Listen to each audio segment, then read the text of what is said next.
welcome to a celebration of a century of Bisnomics. Well, always our intention has been to prepare you to face the challenges of tomorrow today. Now, the journey has always been intended towards helping you to create an impact in your field of business. And today, just like in the first episode, our intention, our purpose will be carried out by discussing some topics which are pertinent to the current business and economic landscape of Sri Lanka: real estate, tourism, and digital. This will be the focus on the centenary episode of Bisnomics. I'm Tharindu Amarasekara, and for the 100th time, welcome to your weekend's most profitable 60 minutes. The tourism sector, the darling of our economy at one time, and probably one of the sectors hit the hardest by the pandemic. What will tourism in the new normal look like? Is Sri Lanka ready for it? Let's start our discussion today with that. And joining me for this discussion is a veteran in the hospitality trade, someone who has experience in a plethora of different continents and who is currently the general manager of Cinnamon Grand and Cinnamon Lakeside, Kamal Munasinghe. Kamal, welcome to the 100th episode of Bisnomics. Absolute pleasure to have you. Tharindu, same here. Thank you very much for the invitation, and it's a great pleasure to be here for the 100th episode of the Bisnomics. Thank you very much. Kamal, let's talk about post-pandemic tourism. What will post-pandemic tourism look like, and most importantly, is Sri Lanka ready for it? The question is any country ready for post-pandemic tourism development? When you look at Sri Lanka as a whole, at the very early stages of the pandemic, Sri Lanka started getting ready for post-pandemic tourism. Sri Lanka Tourism Development Authority developed a set of guidelines for the stakeholders and issued safe and secure certifications for all the stakeholders in the industry.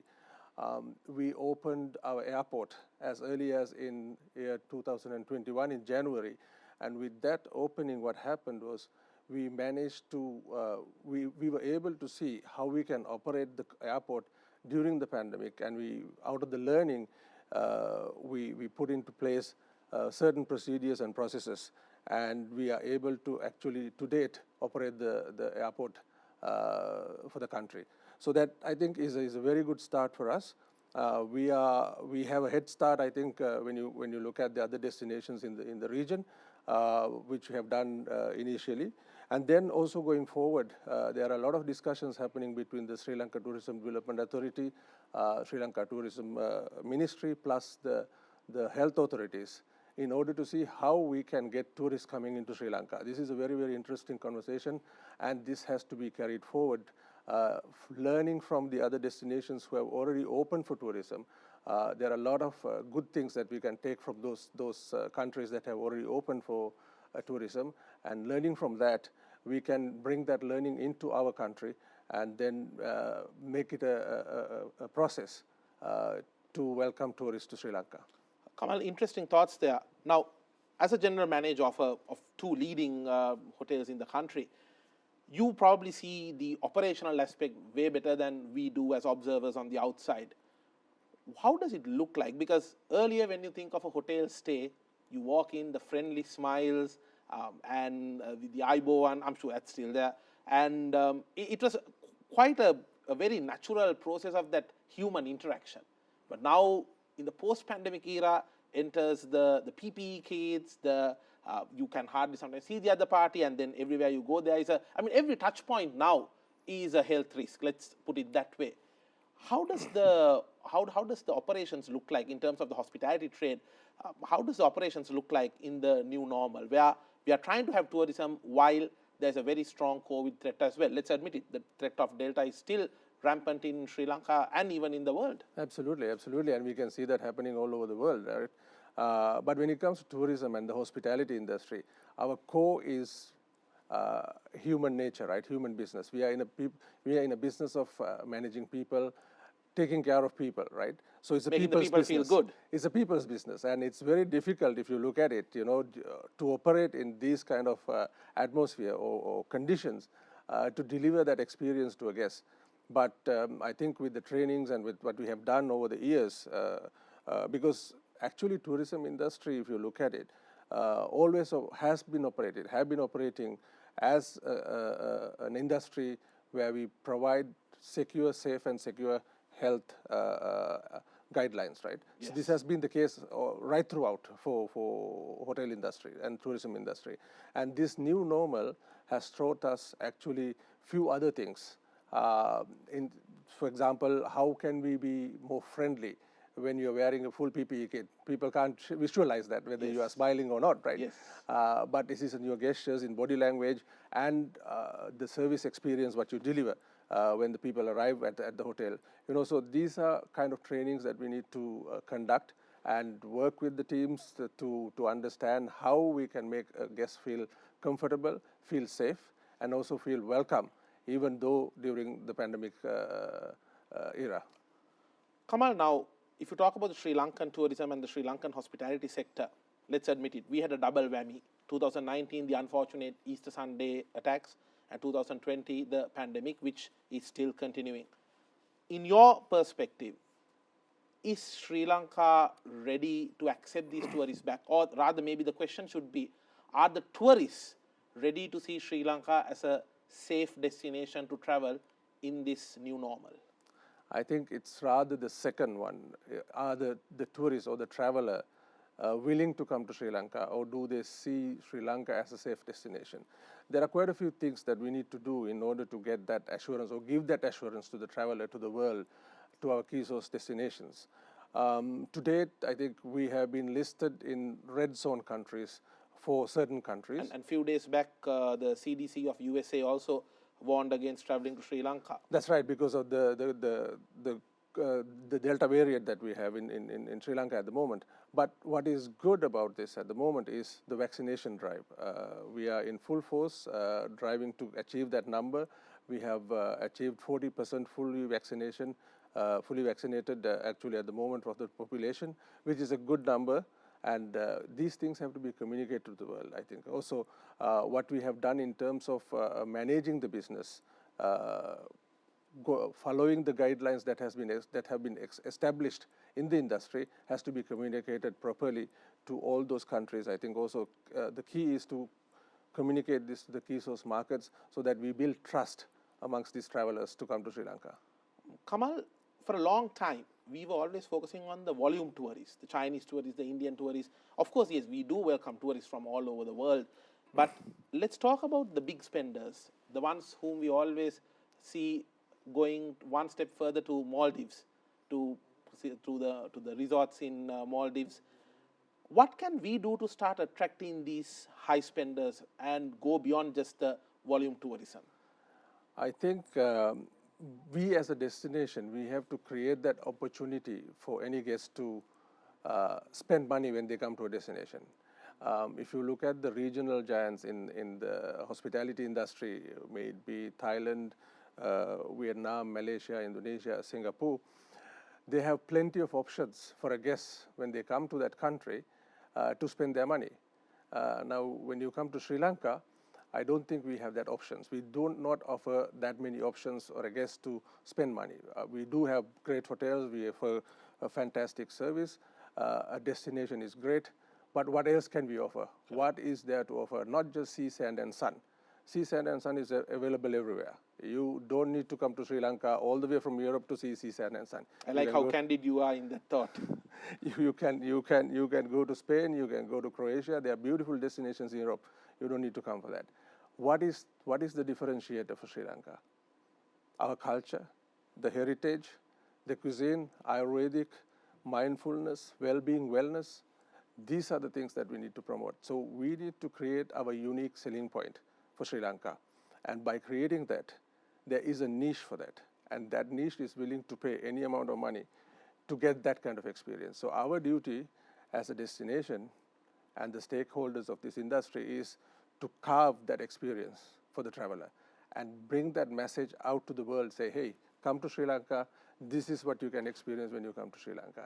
And in terms of driving investors coming into Sri Lanka and developing Sri Lanka as a destination, a friendly, tourist-friendly destination, there are so many other things that you can do, because when you look at Sri Lanka or any other destination in the region, for us to be competitive, the shopping, the entertainment industry, the kiddies entertainment areas, all these things have to be developed, because it's a holistic approach for tourism to build this industry. You can't expect them to just come and stay inside a room. Yeah. Even if you look at MICE business or even a leisure traveler, yes, they will come, they will spend some time on the beach, they will spend the day, but then after that, what are they going to do? What else is there for them to spend money, right? It is not about getting only the high spenders. It's about also getting people to spend. Whoever is coming, we have to give them that opportunity. We have to create that opportunity for them to spend that money. That is what is more right important. Right now, even if they want to spend the money, the problem is there might not be opportunities for them. Opportunities are limited. That's what I'm saying. So this is an area we need to really look at as a country. And Kamal, I believe even the big spenders, they've moved beyond just spending at the casinos. If, as you said, some of the regional giants, they have so many other entertainment opportunities. If you look at, for example, Singapore, starting from some of their events like the F1 to going all the way up to some of the experiences where they have opportunities for people to go and spend the money, right? And which is something which we need to work on. I fully agree with you on that. Yeah. Kamal, let's talk about the policies for this industry, because like for many industries, I believe COVID has forced the tourism industry also to hit the reset button and start from the beginning, because we are looking at a new normal now. This is more like a big bang for all industries. That's what COVID has become. If you look at government policy-wise, at this moment where we are looking at hitting the reset button for the tourism industry of Sri Lanka, what are the main points that the government should reconsider in their tourism approach? I think this connects with my previous answer, creating that opportunity for people to spend, whoever is coming to the destination, right? Why I say that is the tourism infrastructure has to be developed to accommodate that kind of experience in Sri Lanka. Currently, I think if you look at the tourism laws that are in place, I think we need to have a full revision of that. We need to really have a look at it and say, is this the right thing to develop our tourism industry? It is not only about promoting and going on a promotional campaign about Sri Lanka, because you can spend hundreds and millions of rupees or dollars in promotional campaigns, but when people come here, we don't have anything to offer, or we do not deliver the promise, then that is where the problem is, right? So to address that, like I said earlier, we need to create theme parks, entertainment areas, you name it, right? Wellness parks. Yes. To facilitate that, I think the government and the Sri Lanka Tourism Development Authority has a major role to play. How we're going to do that is, I think, also having a long-term strategy on developing tourism. If you look at the regional giants, that's what they're doing. They have a long-term strategy. The strategy doesn't change over the years. It can't be politically dependent. It cannot be politically dependent. It has to be a long-term strategy. The strategy has to be built with the help of the stakeholders in the industry, and looking at what is the unique selling point for us for Sri Lanka, right? This is the main point that we need to work on. So liberalization of the tourism industry related laws is a very, very important factor, I think, going forward for tourism industry in Sri Lanka. And also, there are a lot of restrictions on tourism related imports, which puts us at a very non-competitive stage when you take the regional competitors, So if you look at the price factor, all that depends on all these legislations that we have in place, right? So if we want to be competitive in the market, in the region, and we want to attract more tourists, I think these are few key things that we need to address as a whole. Kamal, on a final note, like I said, I introduced you as a veteran in this industry, and this is a time that a lot of people in the hospitality sector are thinking, is this the sector for me to be in? Is there a future for this sector? And if anyone from this industry or this sector is watching this show right now, what would your advice be to them, especially to young professionals who are thinking, do I really want to be in this hospitality sector?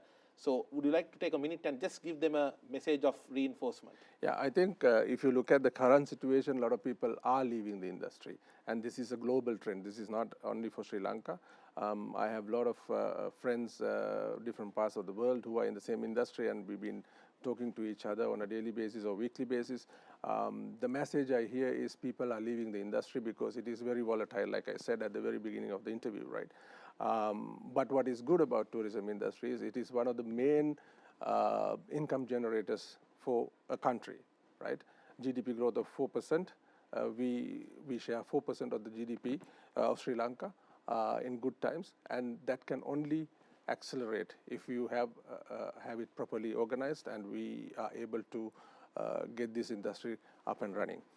For the newcomers and the people who are in the industry, I think we have seen many obstacles in Sri Lanka in the tourism industry, and it is a very, very resilient industry in Sri Lanka. So we have that capacity and capability to come back strongly. And for youngsters who are willing to come into the industry, I think this is the perfect time to get into the industry. You have lots of opportunities. Once we reopen the country, there will be more opportunities because there are a lot of people have gone out of the industry. So it's a good time to get into the industry. The industry veterans should have proper programs to nourish them, take them into the system, to show them and making sure that they get the right path to be developed into professionals in this industry. This is very, very So when important. the going gets tough, the tough needs to get going. Absolutely. That's absolutely the case, yes. Kamal Munasinghe, thank you so much for joining us today and wishing you and your team all the best to make sure that the tourism industry in Sri Lanka further flourishes. Keep up the good work and thank you for joining us. Thank you, Zoriji. Thank you again for having me for this session, and all the best. Thank you. Coming up, the real estate market of Sri Lanka. What can we expect? The current situation and everything else you need to know about. Stay tuned. This is Bisnomics.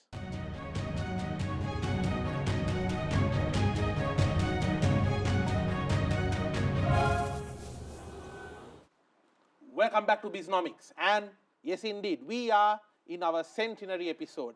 And today, our next segment will focus on a very vital element of our economy, which is none other than the real estate sector. Much has been spoken about this even during the times of the pandemic.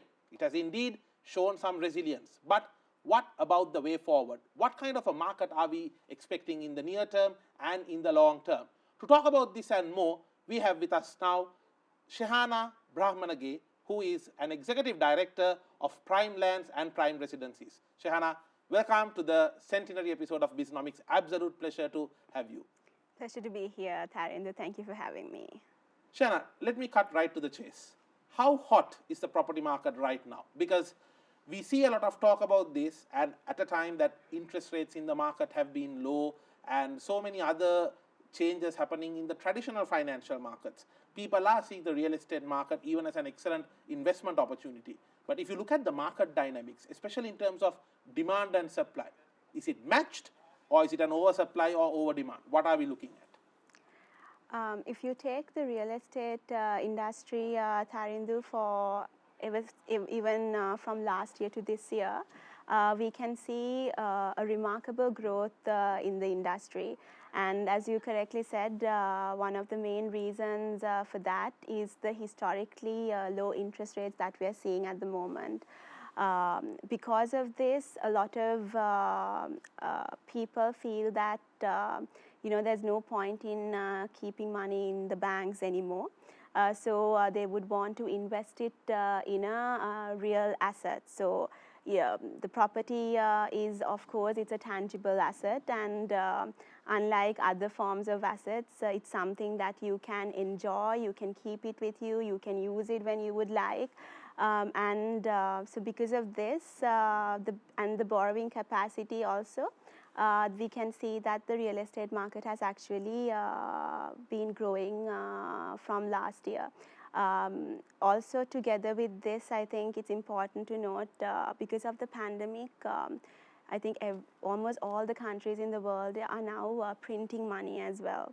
So this also have instilled in people that they need to invest in a real asset which would appreciate over time.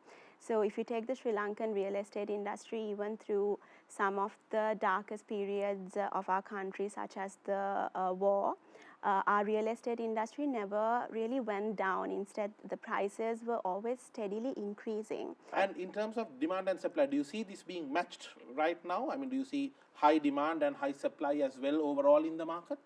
Definitely there is high demand as well, but in terms of the supply, there is a overall supply of properties in the market. But even if you refer to the KPMG report which was submitted some time ago, the overall there's about 100,000 housing requirement in Sri Lanka, which is still not being catered to by the market. Okay. So there is I believe island-wide. Island-wide. Okay, understood. Shara, now if you look at the flourish of the real estate market, the real estate sector, especially the apartment, the property market, I would say, forgetting just the land, the bare land, but we are looking at housing, apartments, etc. Let's admit, it's coming up everywhere, especially in the urban areas. We see so many apartments, we see older homes which are being brought to the ground, flattened, and then the people are using that land and putting up apartments. Even in some of the smaller side lanes and the by lanes and the smaller roads, when you take a turn, you see an apartment complex coming up. So there's a massive supply. But what about the quality levels? Who or rather, do you think enough is being done to ensure that these apartments are safe, that the right quality and durability is being looked at? So if you take, there are many reputed developers in Sri Lanka who takes quality and the safety standards very seriously. And of course, there might be a few which do not adhere to these standards as well. So I think that's why, as a buyer, it's very important to look at not just the development, but also the developer. In terms of the developer, what kind of experience does the developer have? How many projects he has completed, and also the development team, that is the consultants, the architects, the contractors that they are working with. And also what's important is the after sales service, because when you buy an apartment, it's not a one-time purchase. You enjoy it for the rest of your life. So is the company able to cater to those requirements, such as a 24-hour maintenance team and the engineering team? Even maybe years later, you would still want some drawings. So is the company able to cater to those? So those are some of the main requirements, I think, as a buyer that needs to be looked into. And as an industry, of course, we have the condominium management authority who is overseeing the condominium market. And they are checking into the quality levels as well. So they are looking to the quality as well.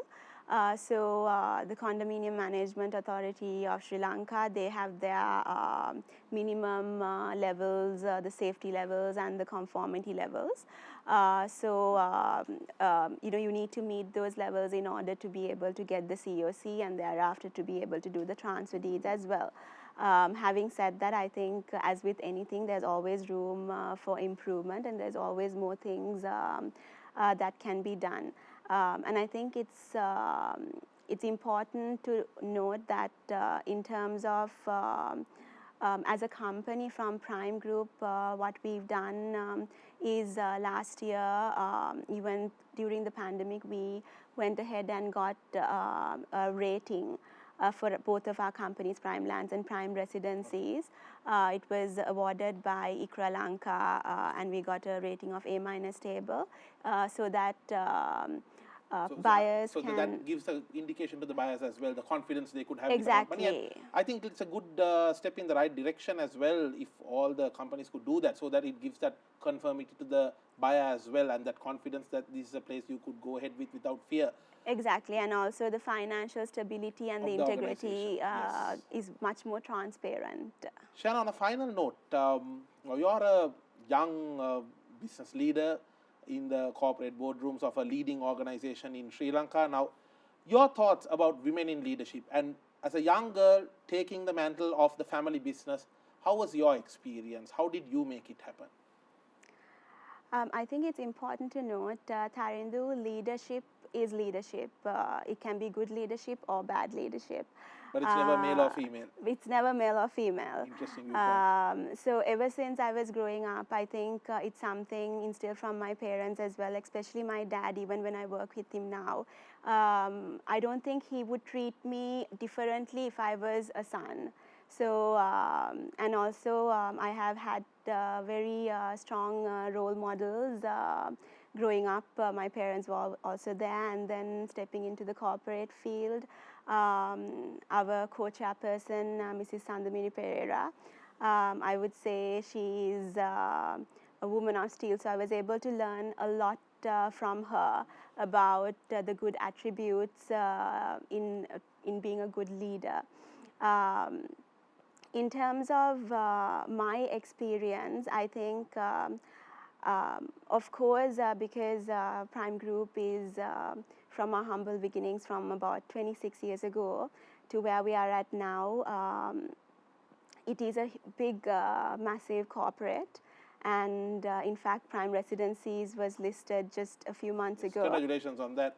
Thank you very much. So, what is your message to any young girl who is looking at taking up leadership and wondering, is leadership for me?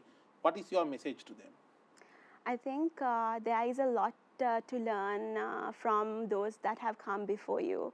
And I think the main thing is being patient, really listening to what others can teach you, and to be able to take criticisms very positively, and really ask, is this something I can grow from?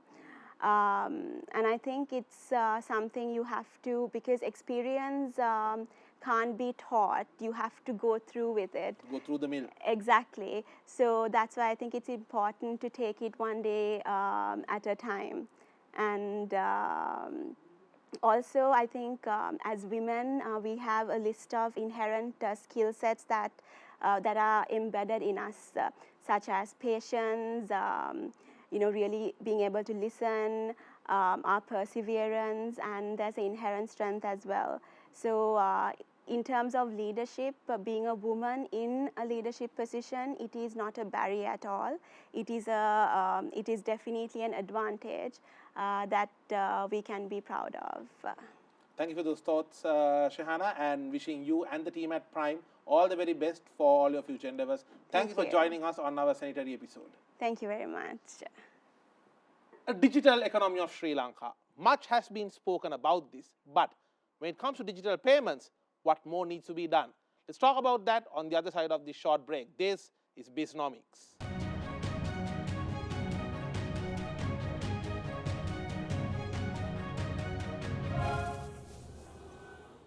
Welcome back to the centenary episode of Bisnomics. I'm Tharandu Amarasekara.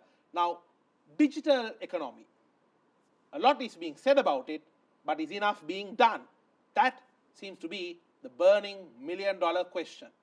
When it comes to digital economy, there are multiple facets to this. But one that probably is more critical than the others is about digital payments. Until people become comfortable about paying using digital technology, I don't think much can move forward even with regard to a digital economy. Let's talk about the digital payment situation in Sri Lanka and what more needs to be done with a very special guest. He is with whom we started the journey of Bisnomics. Our guest on the very first episode, who today returns for the centenary episode celebrations of Bisnomics, who is none other than Sandun Hapugoda, an expert in the field of digital payments. Sandun, welcome to Bisnomics. Absolute pleasure to welcome you on our 100th episode. Yeah, Tharandu, it's an absolute pleasure to be here, and I would first congratulate you as well as the entire team. And as the first person to be on this show, it's an absolute pleasure to be on your 100th show. And congratulations to all of you and the team, and especially to you for doing a fabulous job with this show. Thank you so much. And well, what can I say? We got a good start, a head start with Absolutely, you yeah. way back last year. Sandun, now let's talk about one of your key areas, pet areas, digital economy. Now, there's a lot of talk. We hear lots of discussions, lots of forums, etc. But can we be happy about what's being done? Not about what's said. What matters is, do we walk the talk? Do you see that happening with regard to a digital economy in Sri Lanka? I would say I would take a slight redirection of your question.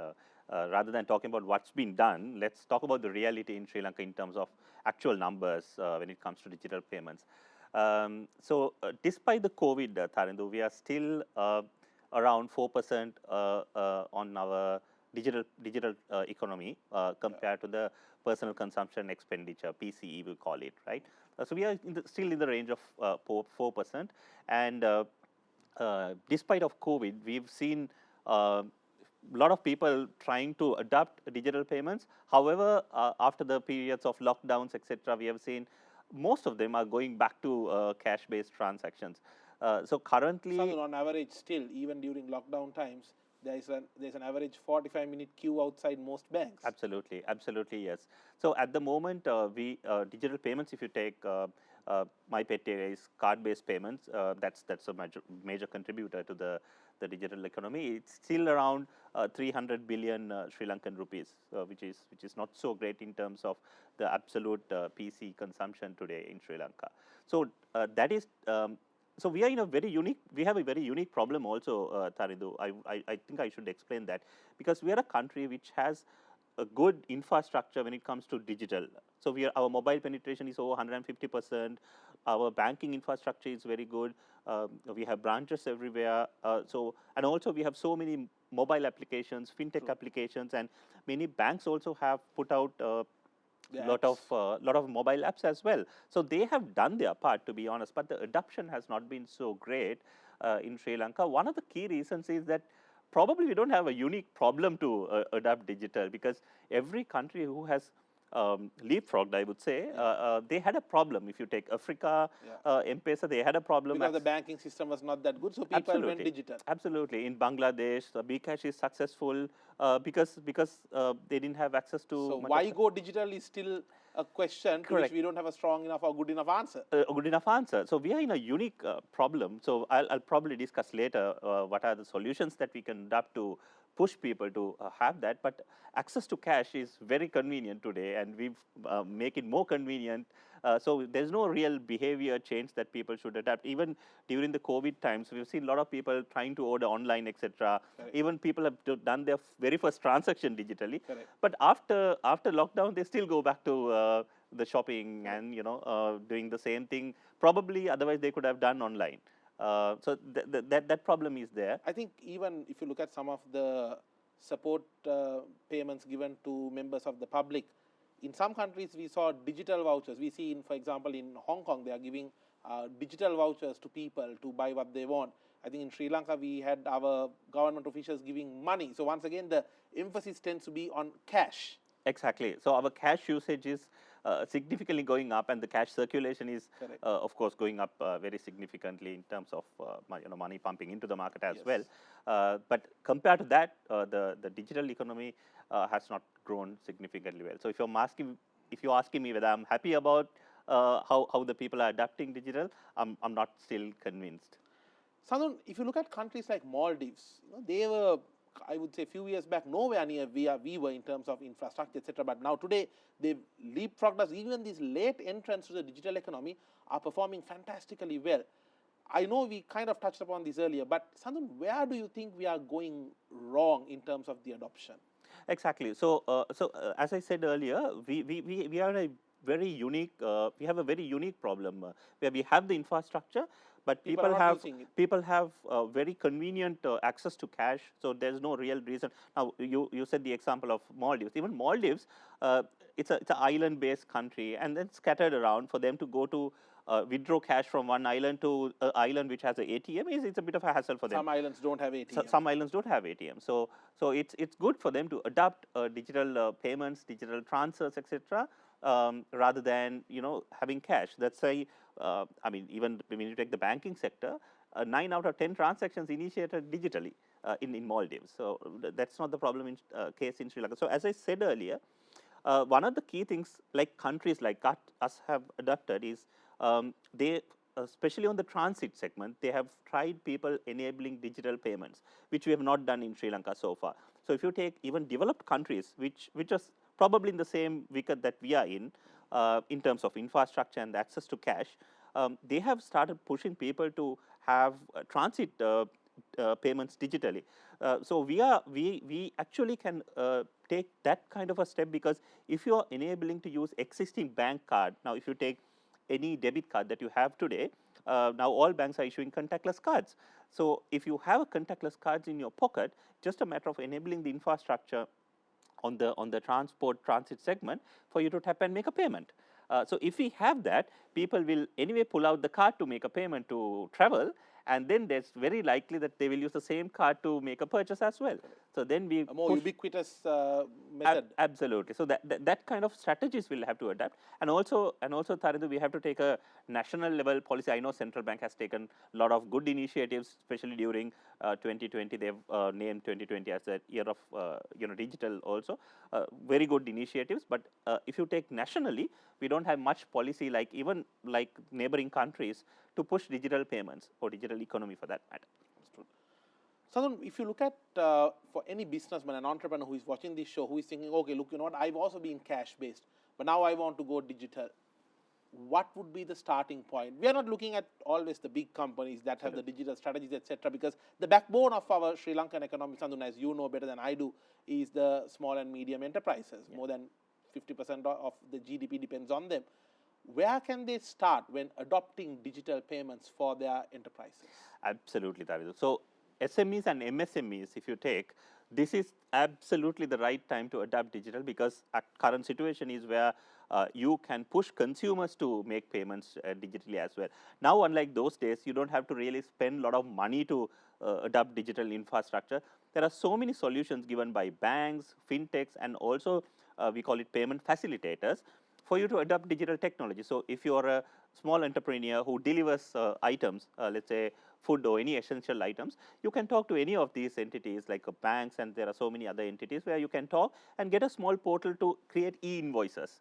So you create an e-invoice and send it through any communication media, should be any chat application or through Facebook or simple text or email, where the consumer can pay online. And also there are other low-cost acceptance mechanisms like QR payments. There are mobile POS-based payments that you can adopt. Those are not costly solutions. And also, it's easy to integrate with your SME and MSME business process. So you naturally tend to push your customers to make payments digitally. So that's good start. And also, I have to emphasize, since you mentioned the large corporates are also struggling. We have seen now, if you take the first lockdown in 2020, large supermarket chains also struggle to fulfill their deliveries, payments, etc. But if you take now the last lockdown, they try to manage it somehow, and the payments were good. They had developed their websites in a right manner, and the service fulfillment also has been improved. So it's a journey for large corporates as well as SMEs and MSMEs, as you said. Interesting thoughts. On a final note, Sadhan, crypto, talk of the town. Everybody discussing about it. We saw recently El Salvador having their Bitcoin day, where they were experimenting about adopting Bitcoin as a more like a nationally accepted currency. Didn't go that well to my knowledge. But where do you think Sri Lanka is heading in this area? Once again, just like digital economy back in the day, now crypto seems to be the word of the day. Politicians are talking about it, business forums are talking about it, but do they really know what this is about? Exactly, good question. Do they really know what they talk about? I've seen so many posts in social media by many people, and I've seen even the normal media also publish a lot of things relating to crypto. So we, as a country, it's very important that we very carefully decide which strategy that we have to adopt on crypto. So there are, in high level, there are so many aspects to it, but in high level, there are two sides to it. One is that we've completely opened up for exchanges, etc., to come to Sri Lanka and do crypto trading in open market, which could be a very risky thing for a country like Sri Lanka, in my personal opinion, because we currently have a FX problem, and if we simply allow every exchange to come into Sri Lanka and openly do transactions, it could be a bit of a tricky thing, in my personal opinion. But also there's another strategy that you can take to have blockchain-based technology, where you can have asset-backed cryptocurrencies.